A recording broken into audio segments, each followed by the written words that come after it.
Welcome to Wonderland, a place to deconstruct ideas to understand your body through nutrition, hormones, and psychology. And in doing so, to inhabit your body with dignity, respect, and pride. Hello, my name is Fran, coach with Team Prophecy, professional bodybuilder, psychologist, nutrition consultant, wife, and mom. So grab your favorite drink, take a deep breath, because I promise you information that can transform how you listen to your body, support what your body truly needs, and help you fall in love with yourself all over again. Hello, guys. Welcome back. I was thinking that when I went to university, I learned about neuroscience and how the brain works. So I was thinking those mechanisms can really help us understand how the brain works and how we can use it in our advantage to do the things that we say we want to do to help us reach our goals. And actually, I review the information and even new findings. So let's dig into it.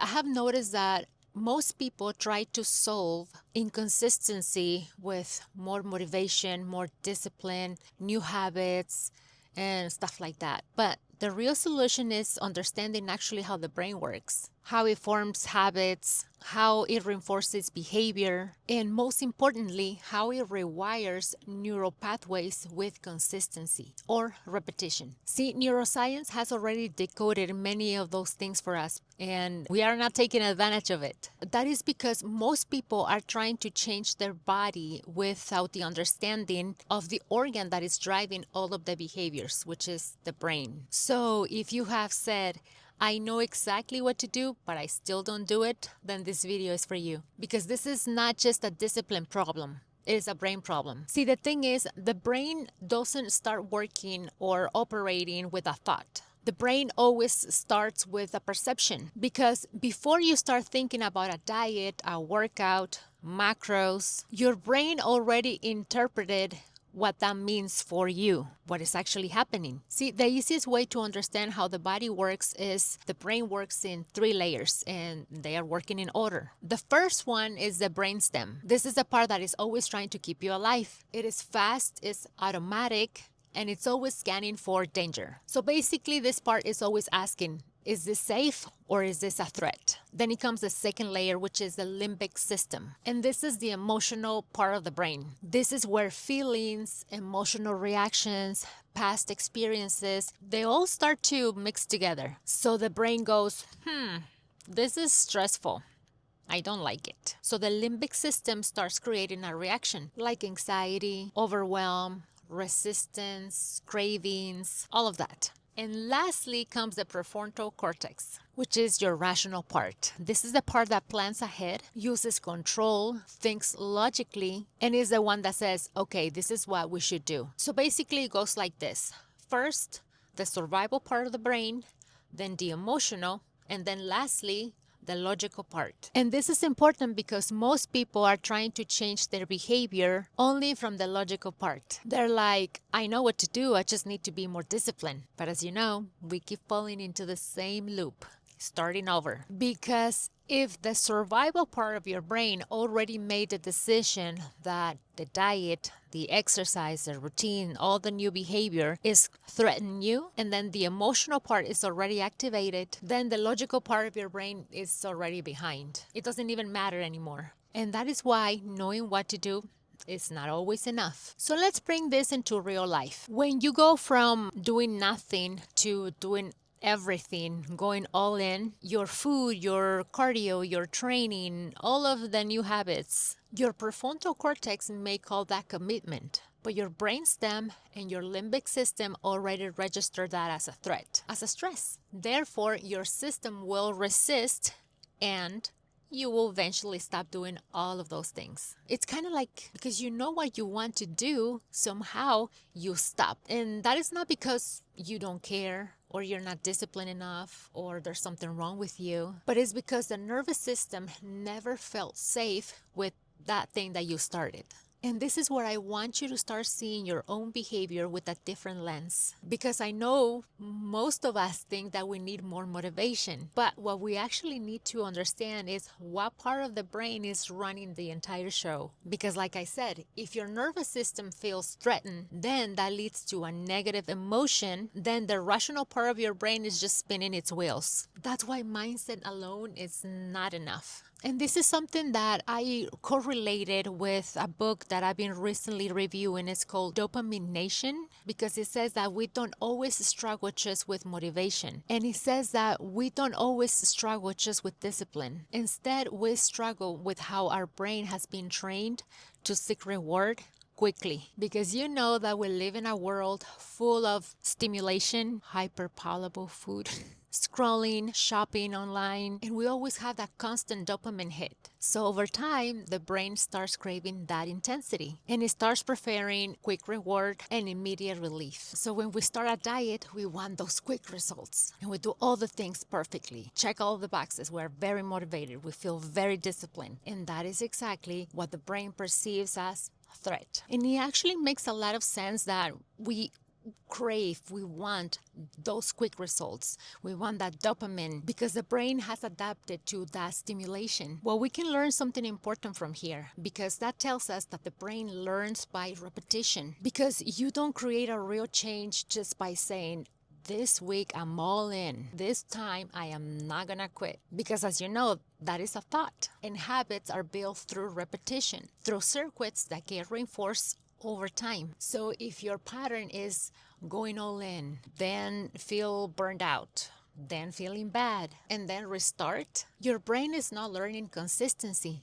Instead, it's learning a cycle. It's learning that after intensity comes an escape. And over time, that becomes your default pattern. So basically, if you want to continue, your brain is the one running the show, right? And it's telling you, this is a threat for you. I need to keep you alive. You need to stop this. And you listen. This is also where your identity comes in, because your brain is always collecting evidence, right? What you do regularly, what you feel regularly, and what story you tell about yourself. From all of those aspects, you start building your identity, and then you act in accordance to it. So even if you start a new week, a new month, all the motivation, your brain already knows the pattern. You will eventually quit again. Not because that is your essence, but because that is the pattern that you have repeated the most. And that is actually really good news, because if that is a learned pattern, that means that you can relearn it. That means that you can rewire your brain. The brain is always changing. We know about neuroplasticity. So we need to rewire it, not through punishment, and especially not through perfection, but with rhythm. One of the most fascinating things of neuroscience is that the brain learns through rhythm, and it likes rhythm over intensity. Repeated behaviors, low resistance, things that are easy to become automated. And as I always tell my clients, you don't have to have a perfect week. I don't want you to go from 0 to 100. There has to be a gray area, that area where we are rewiring the brain at an easy pace, a low effort way, in a low resistant way. In that way, we are communicating with our brain, hey, we are doing something new, but it's not a threat. Just think about it like this. When you have a goal, it may seem very intimidating because it's a big goal. But when you break it down into little small steps, then all of a sudden becomes more attainable. And it's the same way the brain works. We need to create repeatable, low effort, low resistance activities, habits, so you can ease into it. Remember, the brain will always prioritize rhythm over intensity. That means that the brain and the body will always respond better to a pattern that it can actually predict than any extreme that it can't sustain. So when you start, always ask yourself, am I creating safety or a threat? Am I building rhythm or chaos? Am I reinforcing self-trust or another cycle that will lead me to start over? Because when you understand the brainstem, the limbic system, and the prefrontal cortex, you will stop making this a moral failure and think that this is not for you. You're not disciplined enough. You're not good enough. You will stop asking, why am I like this? And you will start asking better questions. For example, how I have been training my brain that it's making me respond over and over the same way. And that right there can remove the shame, because that can be another barrier, and it'll give you a better and more clear starting point. And this is where coaching becomes really important, because it's not only about nutrition and training or even aesthetics. This is not only to build a body, but to build a sustainable routine, and also a way of living that your nervous system can actually sustain. Because the real transformations are not only physical, they are emotional, mental, and personal. And it does take someone else to get you out of your own loops. Because let's be honest, sometimes we are not even able to see our own patterns. Sometimes we are so caught up, and for us, it's quite normal.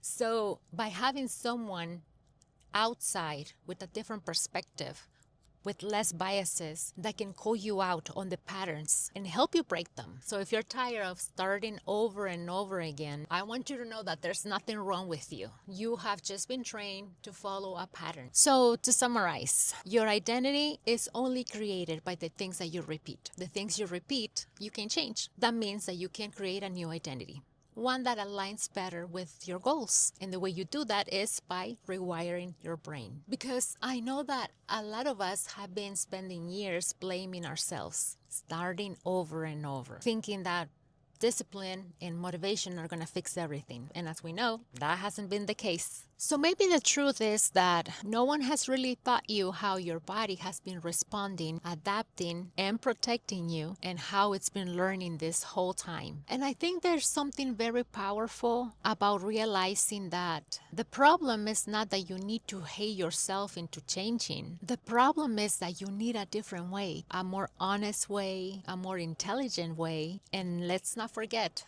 a more compassionate way. Finally, to stop living at war with ourselves. It's about to start trusting your body again, and to feel safe with your own habits, and to stop feeling that you need punishment to feel in control. And if you've been stuck in that cycle for years, I just want you to know that you're not behind. You're learning, you're becoming aware, and that can be the beginning of you changing everything. So if you're ready to start, the description is in the box below. See you in the next one.